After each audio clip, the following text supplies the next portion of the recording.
Hey everybody, I'm Jill Redfern and welcome to Third Shift Movement Shop, home of literal technique. In this tutorial, I'm going to give you an understanding and a way to practice the alignment of the pelvic barrel at the vertebrae. In my opinion, this is one of the most difficult alignments to grasp. Images in our early training can only take us so far. So if you're an advanced or professional dancer and you want to improve your technique, it's really important to break this alignment down, and that's what we're going to do. So let's start at the basic concept of how alignment of the pelvic barrel works. If you've watched these tutorials, you understand in literal technique we have bones that are central to our alignment. The 33 vertebrae, the central support of the body, the skull, the rib cage barrel, and the pelvic barrel. Those are the central bones. The skull, rib cage barrel, and pelvic barrel derive their alignment directly from the 33 vertebrae. That means if they're out of line, the vertebrae are out of line. If they're moving, the vertebrae are moving. So when we talk about the pelvic barrel derives its alignment directly from the sacrum, the sacral vertebrae. They're 5 fused vertebrae. They have no independent movement. It's a block of bone. The pelvic barrel is made up of the hip bones. The hip bones have 3 aspects: the ilia, the ischia, which is the sits bone, and the pubic bone.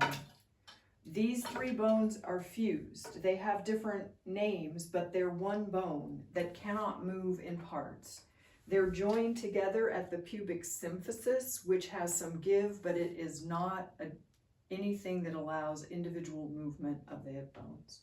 The hip bones also connect at the sacrum through some connective tissue that has a little bit of give, but it doesn't allow for the hip bones to move independently.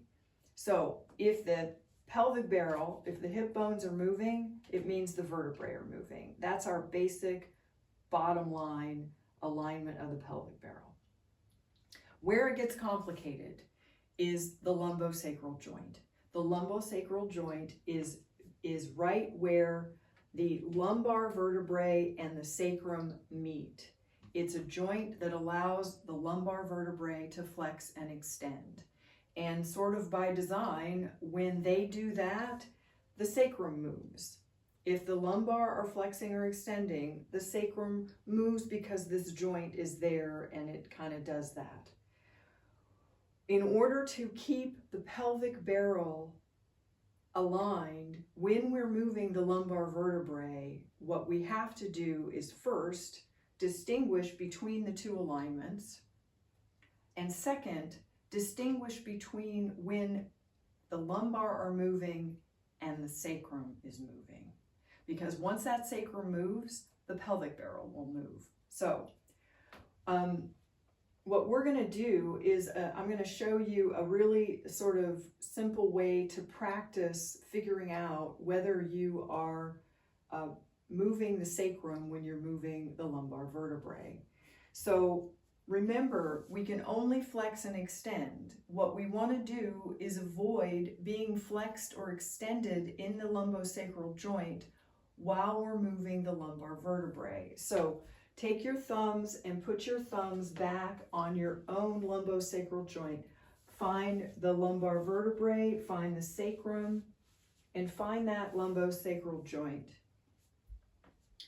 Find the neutral, just arch a little. You can feel the flexion, curve a little, you can feel that. So find the place that's neutral and let the pelvic barrel drop in to neutral. Now, I want you to actively arch the back and feel the pelvic barrel move. That's an instance where we're not distinguishing between the movement of the lumbar and the sacrum. Now we're going to distinguish, and the way that we're going to separate their movement is we're going to keep the lumbosacral joint neutral. So keep your thumbs there. Drop into neutral pelvis. Now I'm going to extend the vertebrae without moving the pelvic barrel. Keep your fingers on that lumbosacral joint.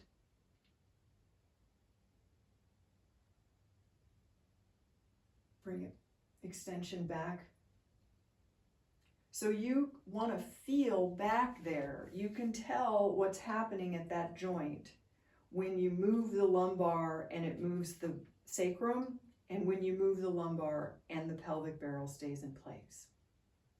So in your class this week, I recommend starting before class on the floor and doing a visualization of the actual mechanics of this area.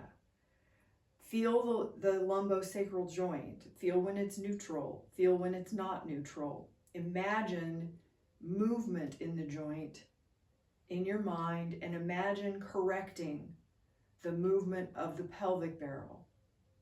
When you get into your class combinations, I would suggest, until you're used to finding this neutrality in the lumbosacral joint, that you start with the simple warm-up exercises, either at the bar or in the center of the floor when you're warming up for class.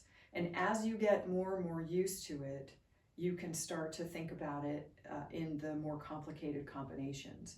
What you're going to start to feel is, even though the sacrum is curved away from the body, if you can keep that joint neutral, it'll start to feel like you've added length to the sacrum. Feel where your hip bones are.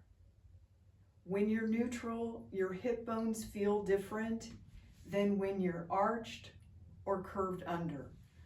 That's another marker that you can look for in checking the neutrality of the pelvic barrel. Okay, I'll see you next week.